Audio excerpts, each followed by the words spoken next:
you know? Things like that.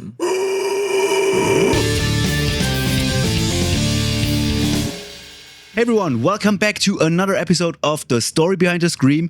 And I can't believe it either. Next to us are sitting Casey and Ian from AngelMaker. And we're going to talk about all things vocals today. And our first question for you guys, first of all, is you've been on tour the last couple of weeks. How are you guys doing? And more importantly, how is your voice holding up? Okay, so yeah, we have been on tour for, I don't know, it's been almost 2.5 weeks now. And I'd say it's going pretty good. Doing a festival tour is a little bit different because there's different environments and you're doing it at different points of the day. So usually the body likes to scream at like 8 or 9 p.m. But when you're doing it at about 3 p.m., your body's like, what is happening right now? So it gets a little difficult at times, but it's a shorter run. So it's actually not so bad. No stress. Anything to add? I'm doing okay. It's kind of just like talking anymore. Once you do it for so long, you've kind of got it dialed to a certain point where it's just different tones of speaking and different volumes and different, like utilizing different parts of it. So yeah, we're good. You kind of acclimate after so long and, just do the damn thing. Summer Bass! We are AngelMaker! Let's see what you're made of!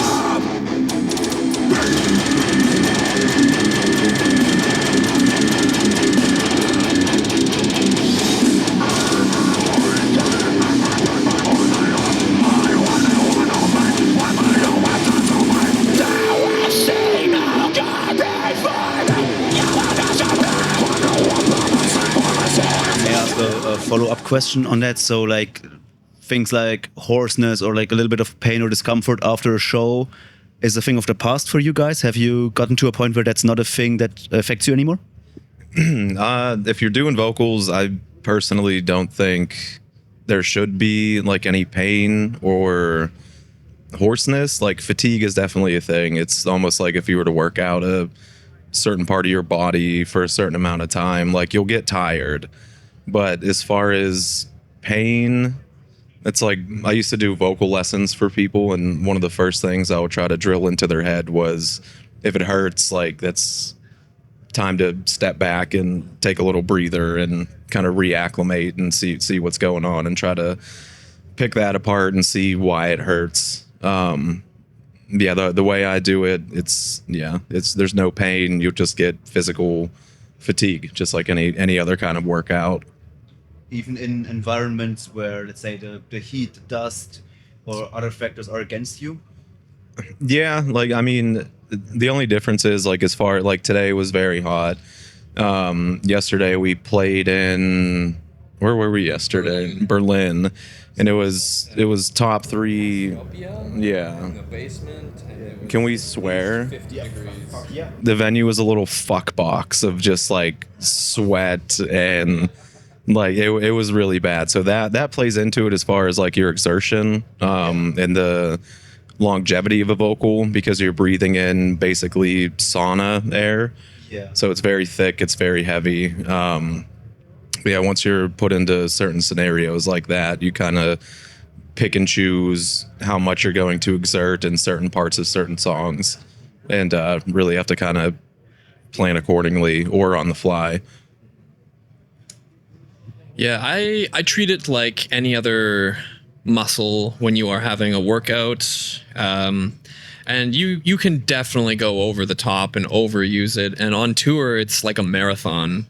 And you do have to keep yourself in check and make sure that you're not going to overdo it. And personally, I like to stay hydrated and like eat as healthy as I can. Stay away from like chocolate is the worst thing for my throat. Yeah. It just dries my throat out and it's not good. So I will stay away from those things. I won't eat like 2 hours before. All of these things to just like maintain like healthy vocals. And if you don't have to be like religious about it, but if you maintain a lot of these things and stay hydrated, like you'll be okay. And I think the biggest factor for being able to do vocals for a long period of time is stress, because cortisol will build up in your throat, the stress hormone. And if you are stressing about everything, it's going to be bad. So if you can just relax, you'll be okay. And I think we are both proof that you can do this every single day, constantly, as long as you're just not stressing. You know, and like we'll have alcohol from time to time, which is supposed to not be good for your throat. But then you have people like Trevor from the Black Dahlia Murder, who he would have a shot of whiskey before every single set, and he was okay, you know. But he also didn't really stress too much.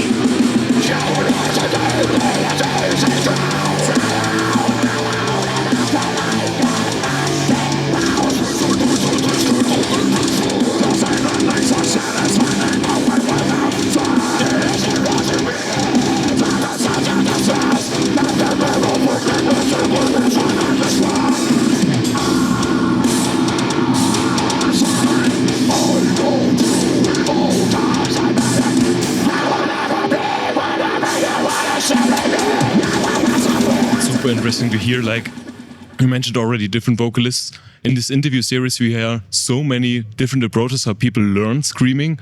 How was it for you? How did this thing start? Because this is not a common hobby that, I don't know, how is it in Canada, playing ice hockey or something? How did you start screaming? Oh, like the origin of it. Okay, so for me, I actually used to be the bassist in what was AngelMaker before it was AngelMaker. We were actually called The Human Condition, but that band, well, we had to change the name because some Godsmack sounding band had that. Anyways, I played bass, and there was some backup vocals in a cover song we were doing that, which was Like Nails to a Casket by I Killed the Prom Queen.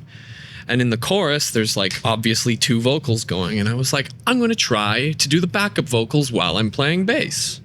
And then I just tried one day. I was like, oh, I could actually kind of do that. And all the boys were like, never do that again. And I was like, oh, well, I'm going to do that again. And then a couple months later, we were playing another show. And I was like, look, I've practiced. I can do this more. And they're like, oh, wow, that's awesome. And the vocalist that we had at the time, he was just not really there. So I was like, okay, I'll try doing vocals, and maybe we try doing two vocals so that he can still be included. And then we kind of started doing this dual vocal sort of dynamic. And that's kind of how the AngelMaker dynamic started. And then I dropped the bass guitar. We picked up good buddy Cole, and then I kept doing vocals, and that was like 15 years ago. I have a weird, like, my origin story of vocals. I didn't listen to a whole lot of music growing up, let alone metal.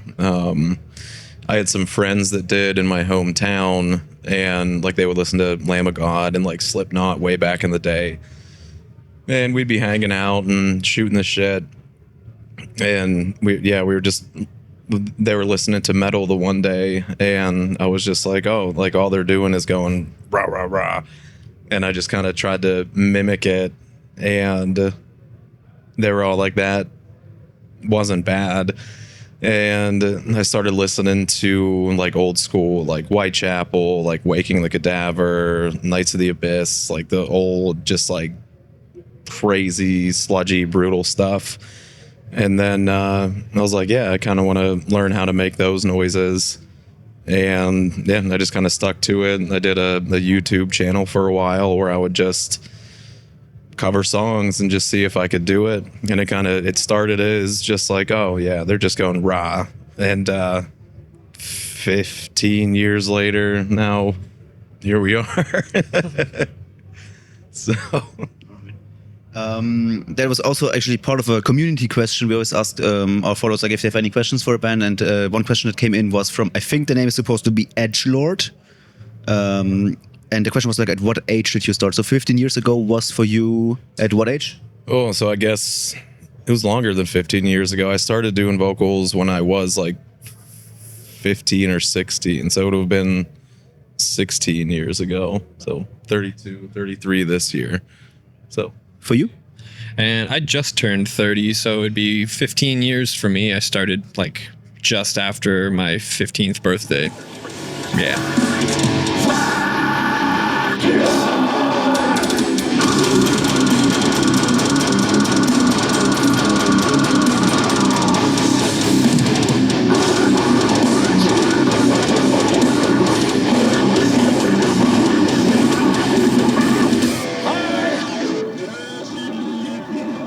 All right. So we've been doing it for 2 years now.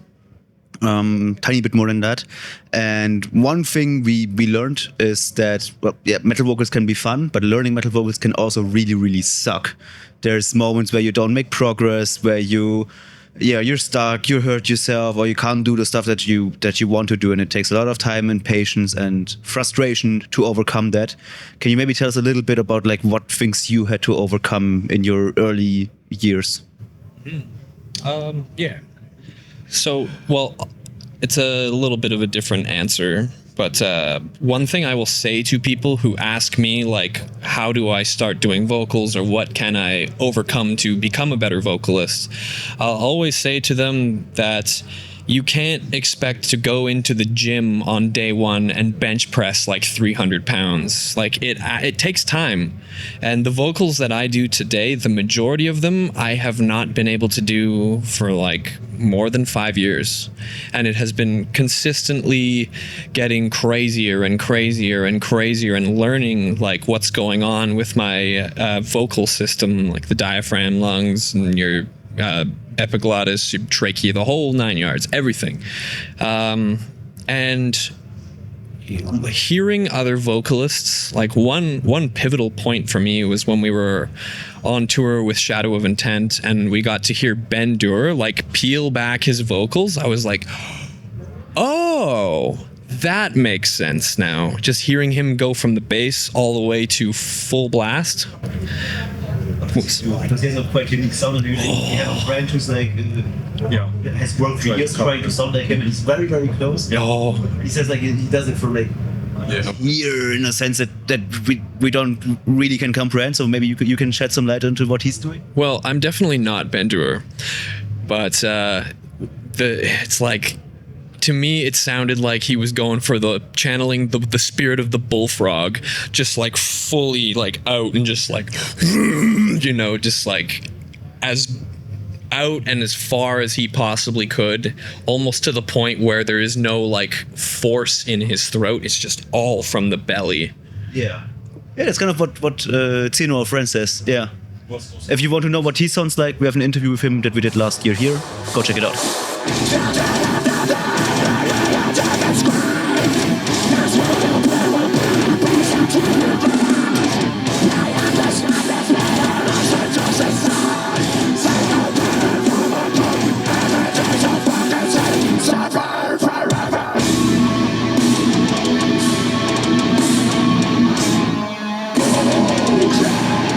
Since you already screamed a bit, can you explain a bit how your screams work, which technique or techniques you use? And if you even, most of the time people don't know which technique they use, but I don't know if you know. Yeah, do I even know? People are probably going to grill me for not knowing all the proper terminology. And truthfully, I don't. Like, I just feel it out. I'm not like, oh, this is a falsetto fry. This is a false chord, low tone. Like, none of that. I don't know. I don't know what I'm doing. But I do know the difference between like fry and false chord, like how to get more of a baritone and more of the falsetto. And I've taken like singing lessons, or one singing lesson, and that helped. Pardon me? With Melissa Ross. No, this was just with this lady that I actually met off of Craigslist, and she does opera singing. And learning the opera tonality and how to really like finesse the tone helped me tremendously. Knowing that it's not about pushing too hard as much as just like getting that perfect amount. It's like trying to whistle, you know. You can't be like too little is like, and too much is like, you know, you're not gonna whistle it. There has to be that balance. And it's the same with screaming. It's just a little more intense than whistling, you know? So interesting. Did you start with the screen singing then? Yeah. This is super interesting. Yeah. What was it for you? Do you know what you're doing? This might say so much. I don't know. I've always made like weird noises my whole life. Who knows why? And for me, I don't know, like achieving certain tones or doing this or that. It all comes down to like mouth shape and tongue positioning, Adam's apple placement, like to achieve like a lower tone. Yeah, it's almost like you're trying to talk in a deeper voice or something, and then you kind of hold on to that positioning with your normal speaking voice, but sort of implement like a frog ribbit almost, like the vibration of like going like ribbit, and then putting in the voice like that, and as it comes like from that, you can sort of meld it into an actual vocal. Is the best way I can describe it, because you can do some really weird shit with tongue positionings, Adam's apple placement, mouth positioning, exerting more air, exerting less air. Like for higher vocals, it's almost like when you pull a balloon apart and it starts like the pitch gets higher and higher. You kind of close your throat up a little more, and it'll kind of ramp up into a higher vocal. And the lower register will come from just trying to mimic someone with a deeper voice or something like that. Still not entirely sure. It's all positionings, practice. I wish there was some secret technique to tell people, like, okay, just do this, just do that, and then you'll do the vocal. But everyone's their own person, and everyone has a different anatomy, so it's kind of what you're comfortable with and what you're capable of doing without damaging yourself. Okay, that's really interesting. Not to drop another interview we did, but we did an interview a while back with Daniel Simpson from Artemis Rising, and he it kind of gives me similar vibe, because he also couldn't exactly tell what technique he's using. Is it like a false chord? Is it a fry? Like people tell him it's false chord, so and it's probably false chord because it sounds very much like it. And I see that the same with you, is you're very in touch with your bodies. You can feel and tell what's going on and make adjustments according to that. Like you don't need to know, the correct term for it would be a false chord, but you can instinctively kind of tell and feel through all of the years of practice you did what's going on, and the way you explain it makes a lot of sense and is understandable, even though like, it's not like, oh, I'm doing a false chord, because anyways, like probably those terms are not entirely correct in this dichotomy we have. Anyways, before we go too deep into that, would you be willing to show us some of your vocals? I mean, we saw your show and probably there's like 20 different ones we could go through, but maybe could you kind of show us your range, and then maybe we can dive into like the kind of differences that maybe exist between the two of you and the dynamics between the both of you. But yeah, who wants to start? First? Yeah, sure. Yeah. Do I need to set the gain lower? It's very loud. So It's yeah. very, very loud. Just a little test one to start here. So pretty much every vocal I do it's spawned off of like a solid mid-range. So like I said, frog, like Casey and I both do like a throat singing kind of warm-up before we go on stage. So we'll kind of start there and ramp up. So when we're warming up, it's like ooh, like that vibration. Ooh. Then you can drop your Adam's apple, exert a little more air. Ooh. And it starts going into a vocal. So you go ooh, ooh. A little further. Ooh. A little more. Ooh. A little more.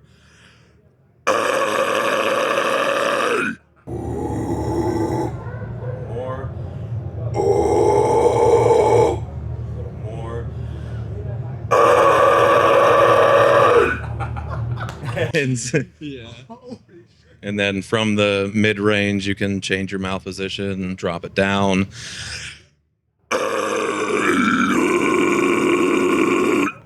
Change your tongue position.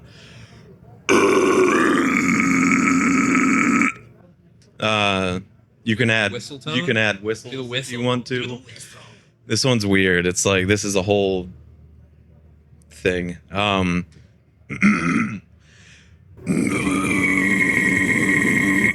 It's like a two like polyphonic kind of.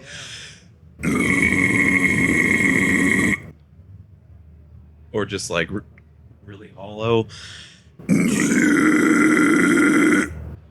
And then you can go like.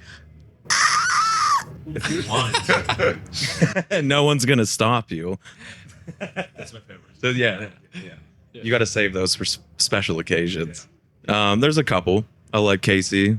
What about the highs though? It's loud. I could Go for it. Higher too. set up a little. So highs, like highs were the hardest thing for me to learn because they require an ass ton of air. But what I did to learn them was I started from a normal mid range. I would just go, oh, and then you kind of ramp it up.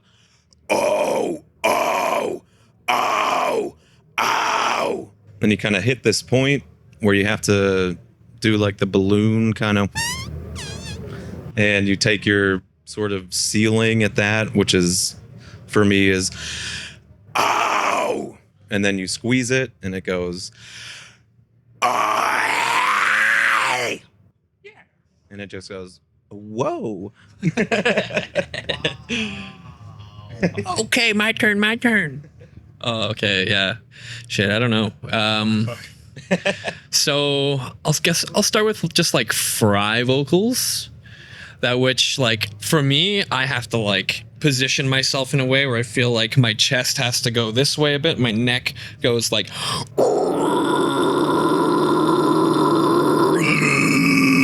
kind of like that. But then that's basically all I got for fry vocals right now. Maybe a high or two, but we'll get there. The lows, there's like what I call the standard lows that are like, ooh, that which is just like, ooh, you know? Ooh. And you can take that and drop it down. So it's like, ooh.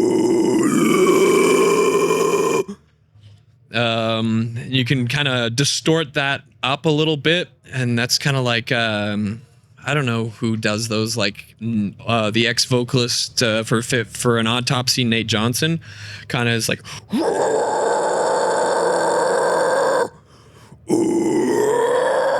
it's kind of pulling it up and back. Let's see, what else do we got here? I have to just think. Oh yeah. Oh, that's a little rough right now. Nah, it's not my best, but I gotta finesse that. So impressive. See. And then yeah, highs. Kind of the same form for those. And I think for the highs, it's the same thing as the balloon example. And I think of that as like, if I think of my tongue, I'm going like, ooh, like, ooh. And it's like going up and back all the way to like, It's really nasally. Like, yeah, it's, you know, and learning clean singing really helps for that. Because if I am to take away the scream, it's like, ah! You know, it's like a, what's that called? Fucking head voice, falsetto.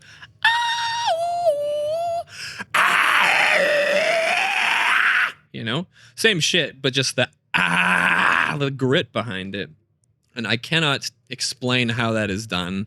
You just have to feel that out on your own. And again, it is like whistling where you can't push too much or you're going to overexert and it's just going to sound like you're destroying your throat. What else do we got? I know there's a whole bunch. There's like mid-range, like, you have like the hardcore. yeah, hardcore vocals. I don't even know. Hardcore. I can't do the hard. need to like say something. Do you know what you fucking look now? Like that's kind of like belting it out in a whole different way. I can't explain that. There's so many more. We have like the Travis Ryan sort of cackly highs, like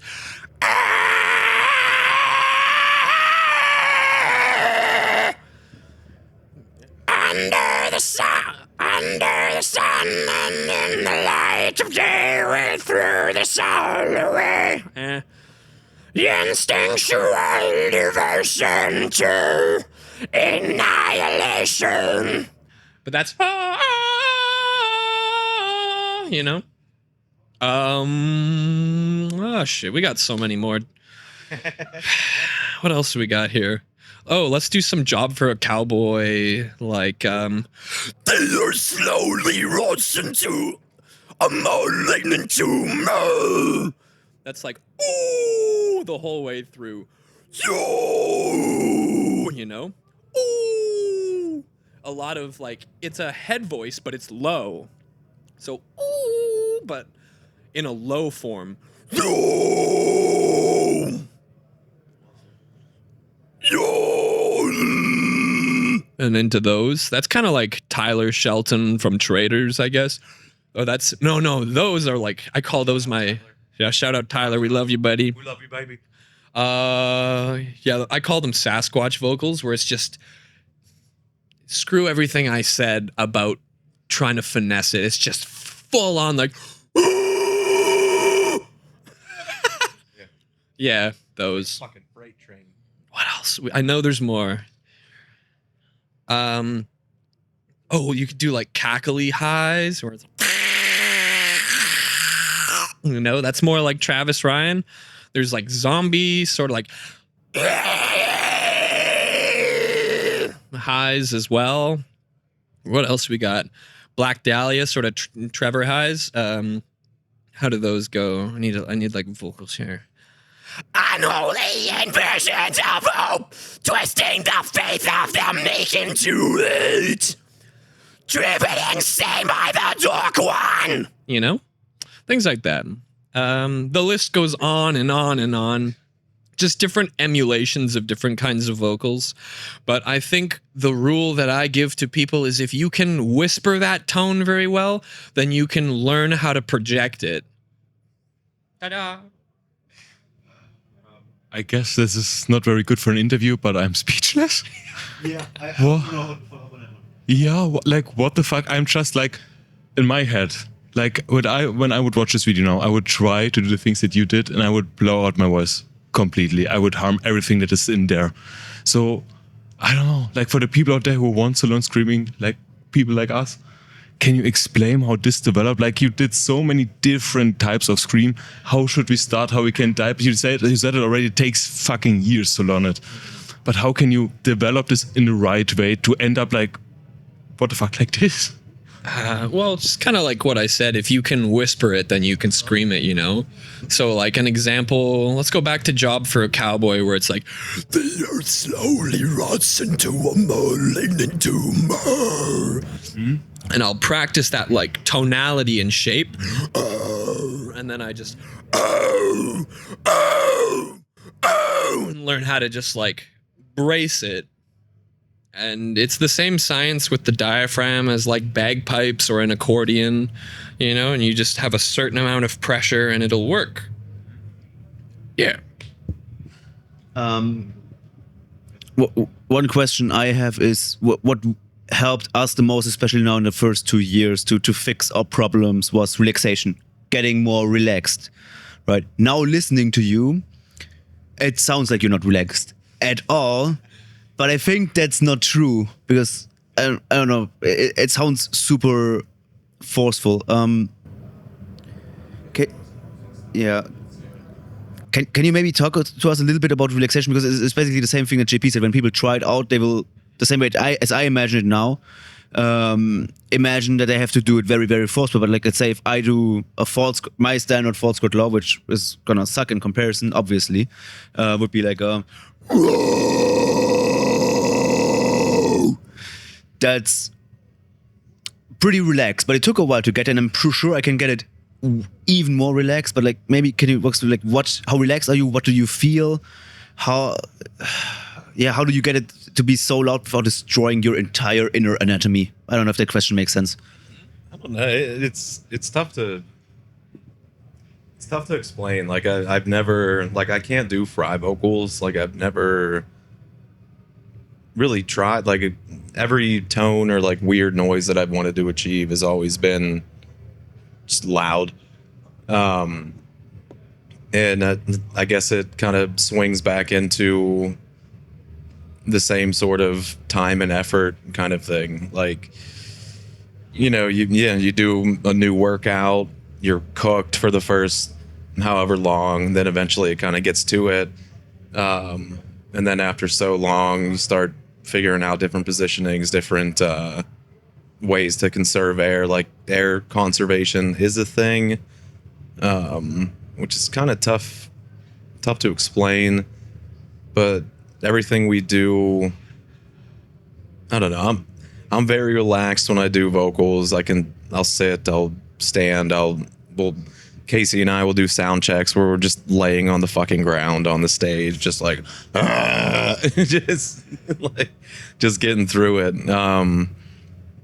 It kind of depends on, I don't know, maybe the mood of the show sometimes, or you'll get very into it where you'll exert a little more, this and that. I don't know. It's just there comes a point where it's just like, oh yeah, I'll just do that. I mean, I'm not gonna like dive too much into the science of it all. That's okay. I'm used to the sun. It's been around for a while. But I'm not going to dive into the science of all of it. But the biggest key factor I look for in myself when it comes to being able to perform vocals is just the nitric oxide in the body and how to produce more nitric oxide. And just like humming and whistling and just lower tones actually helps promote like nitric oxide production in the bloodstream. And if you don't have a lot, then it's going to suck and you're going to have to push harder. That's just how it is. And not every day I'm going to feel the best. So some sets, it feels like it's nothing. Other times it feels like I'm fighting for my life up there. Yeah. You know? Do you have something that helps you out of the situation? Oh, well, like you mean in real time, like when it's happening? So when it comes to the relaxation, I have to like coach my inner child all the time on stage, and I will be like, the dialogue going through my head when I'm screaming is like, it's okay, just relax, you're okay, you're fine, you've done this before, just ease into it, you don't have to go too hard, you're okay, breathe, okay, breathe gently, take care of yourself, okay, you'll have some water in a moment, you're okay. And I'm like literally like, shh, it's okay to myself the whole time when I'm up there. And also just checking in, I'll be like, okay, like I'm pushing really hard right now, this could be dangerous. I know that these lines coming up are going to be a lot, so I have to be able to prepare myself. Maybe I don't go as crazy for this part because I need the energy for this next part. And it's like a strategy with your breath work. And people think that with two vocalists sometimes, they're like, oh, that must be so much easier. Fuck no.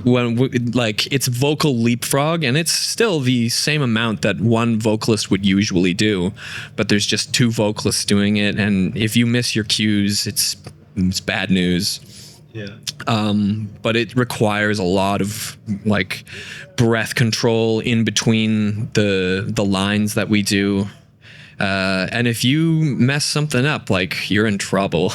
Yeah. I think that answers the question. Yeah. Yes, and then just staying hydrated. Stay hydrated. Yeah, stay hydrated. Don't stress too much. Just relax. Like, you're not curing cancer out here. Just chill out, you know.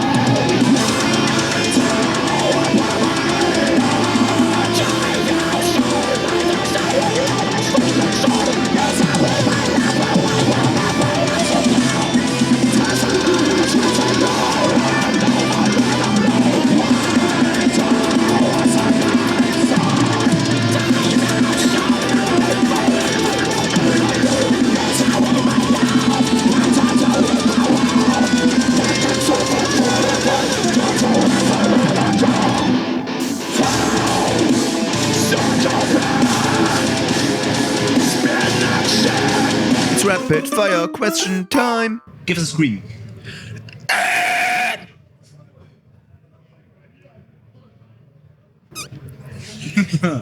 What song do you sing in the shower? Oh, TV static.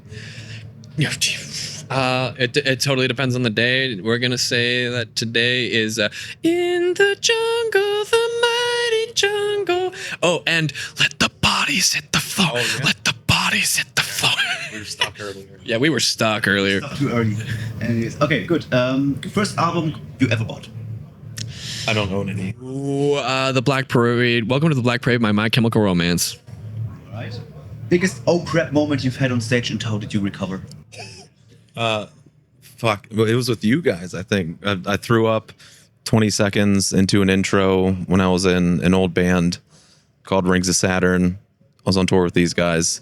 Intro came on. I told the front row, I'm going to puke on you. And then I didn't. I survived. Second show ever of Summer Slaughter 2017. I was wearing these really cool swim shorts and I was like, I don't need to wear boxer shorts underneath them because I'm sweating. They tore and there was like a 6-year-old girl standing right there and she saw my nuts hit the fucking ground and she just looked at me like, and then after the show, like I obviously was like, uh-oh, right after that happened. But after the show, her and her whole family came up and were like, oh, let's get a group photo. And she's standing next to me and she's like, it's okay. It's not the first time. I'm like, what? Yeah. Anyways. What's the first thing you do when you come off stage? Say, Jesus fucking Christ. Yeah, Casey and I look at each other and go, fuck. Right. If you could have any guest vocalist join you on stage for one song, who would it be? Madonna. Oh. Axl Rose. What is the most nervous you've ever been before a show? I don't care. Yeah, probably the first ever show that I played where I was on bass guitar and I had to do backup vocals. And then after that, I was like, it's cool. One song you're a bit tired of playing. Vengeance. Yeah. I'm new, so I'm biased. Right, last question. What is a hidden talent nobody expects from you? Just wait. He's got there's like thousands of these. So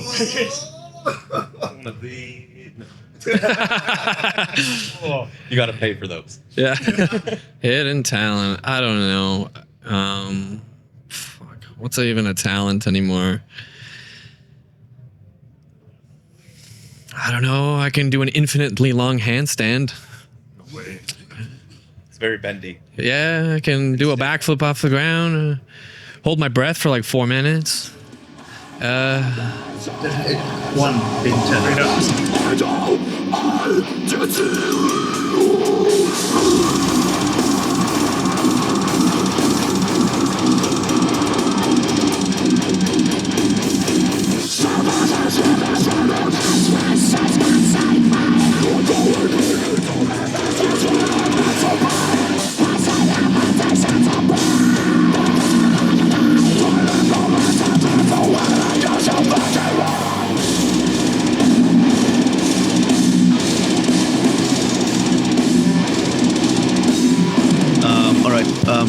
One more question that I was wondering about when I was in the photographer row looking up at you guys, and also now after you demonstrated your 100 kinds of different voices you can do.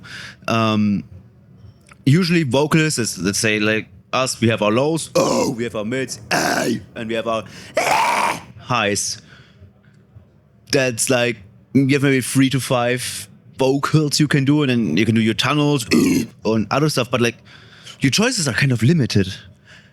Yours are kind of infinite. So how do you choose which certain type of vocal you're gonna do when you're writing songs? And also is there a certain amount of also improvisation when you're on stage? Or you're usually I might do my Travis Ryan high, but now I'm gonna do, I don't know, something that's a little bit different because I kind of feel like it. I guess, I don't know. For me personally, the vocals that I do or choose to do in certain parts, Even if you're like capable of doing a myriad of things, I don't like sounding like other people.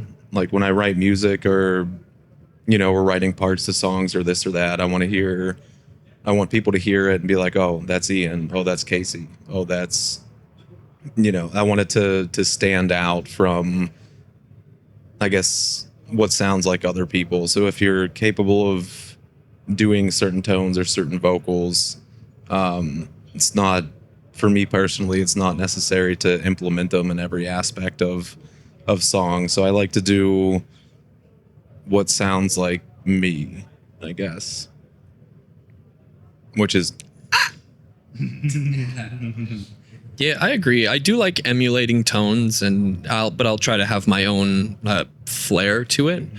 But when it comes to the limitations of vocals, I think I'm just kind of a headstrong individual sometimes, and I'll be like, I don't need limitations. I can do anything.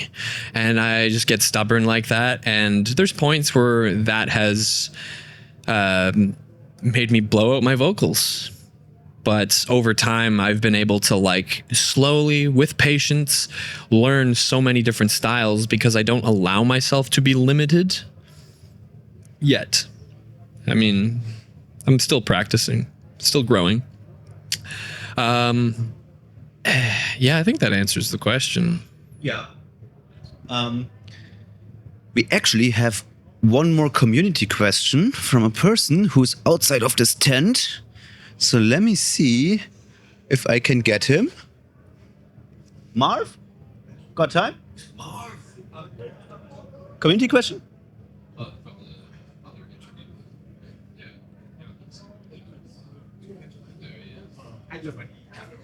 So You just take my place.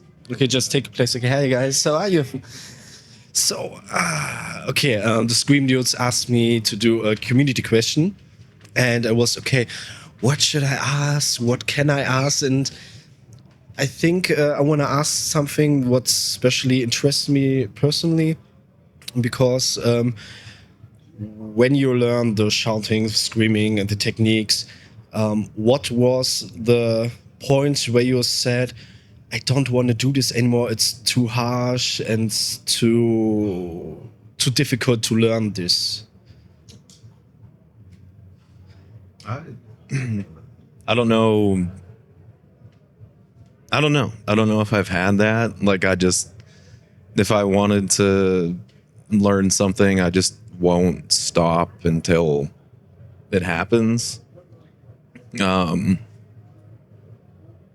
Yeah, that's a tricky one. I'm very stubborn. Like, I'm very hard-headed. And I'm like, I'm gonna fucking do that, and I'll be damned if I don't. Yeah, pretty much the same. But there's been a couple shows where, like, you know, well, to be honest, like, not every show you're going to be in the best health. And you're so sick. You are in the depths of, like, COVID. It's you shouldn't be standing, but you're doing a show, you know? And I'm like, I don't want to do this anymore. But then there's this like drill sergeant in my head that's talking to the inner child that's like, fuck you, you're doing this. Like, this is how you get stronger. And then I channel my inner like Kelly Clarkson. And it's like, what doesn't kill you makes you stronger. And I just keep going, you know? Yes.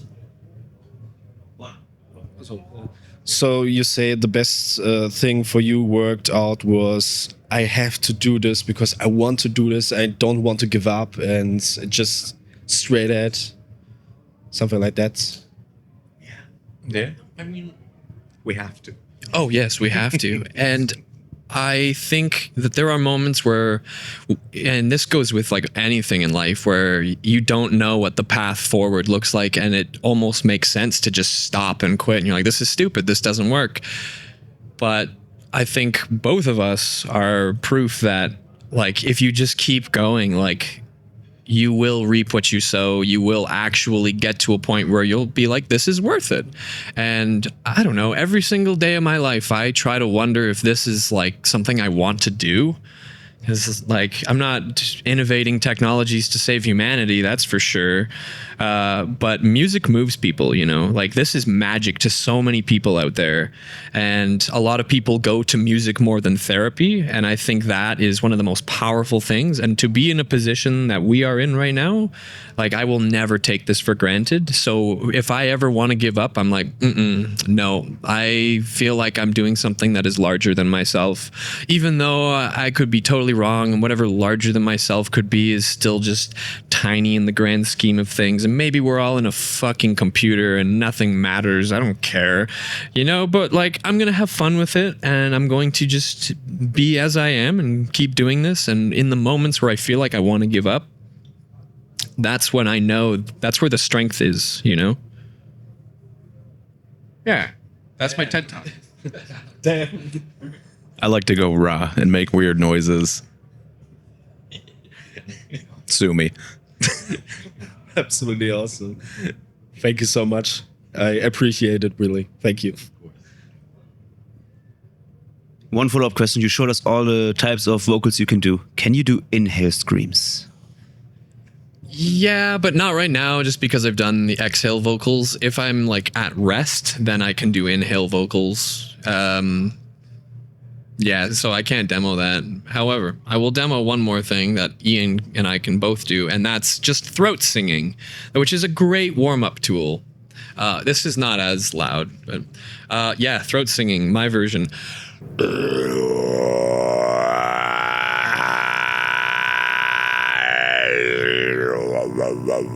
Wow, and then you can talk in this as well.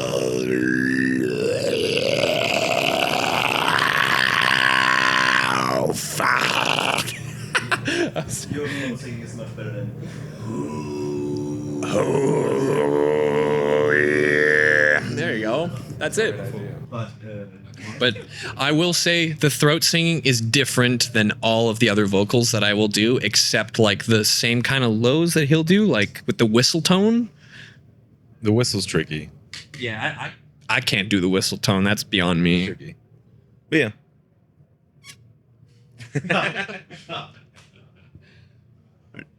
Marv?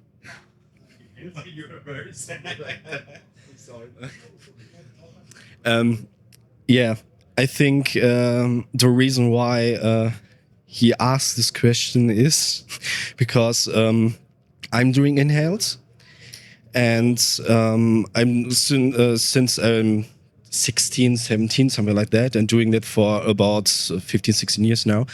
And I'm 30, I know I'm old. And I started with exhales. And after that, I just wanted to learn more techniques. And sometimes I was like, there must be other ways. And there I heard about inhale vocals far back then from some brutal death slam bands who doing this art of screaming. And I was like, damn, that is nice. And yeah, I felt so deeply in touch with the inhales. And yeah, I'm doing that myself for several times. Is it hard to like stay like high? Like, do you dry out when you do inhales? Not much as when I do exhales. So I'm not doing exactly the inhales all of us know. Some pig squeals, something like. So I inhale, and at the same time I'm putting out the words and the pressure. And okay, I'm kind of like I'm kind of warm. Maybe it will think it's something like.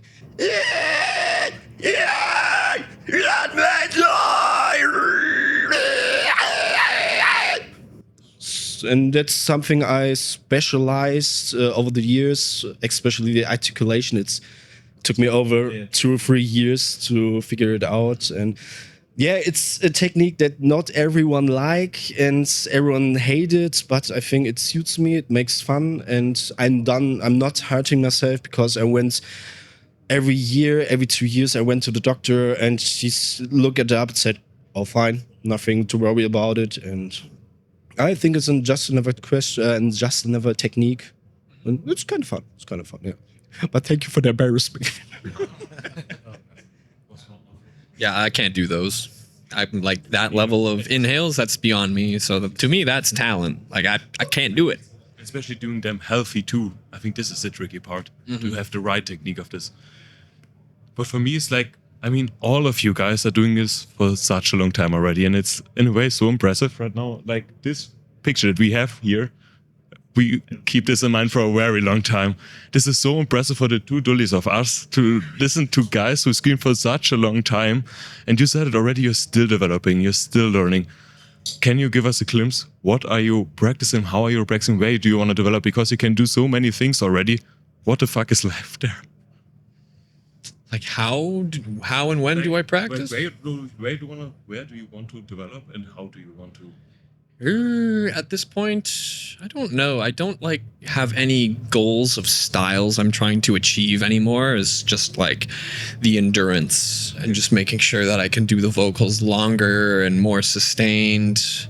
And I know that over time I will learn more, but I don't have any specific goals to learn any like style vocals. Actually, maybe that's not true. I would like to emulate Phil Bozeman's vocals. That would be cool. I'm starting to get there, and if I could, cool, but who knows? Maybe one day. Nah. Yeah, you heard it here, folks. Good. I would say thank you so much for taking the time. I hope I'm in the picture. If not, I'm on the left. There we go. Now we're doing it. Now we're doing it. Thank you so much for taking the time. This was a great episode. It was so much fun. You guys making noises, that's all we could ever ask for. So thank you so much for taking the time. We had a lot of blast. Is there any last words from your end you want to send out to people out there? I'm going to say that this is only the beginning of AngelMaker, and we have a new album that's going to be coming out pretty damn soon. It's not fully announced yet, but it's coming out. So stay tuned for our album, please, because if you don't, we're not going to like it. Okay? The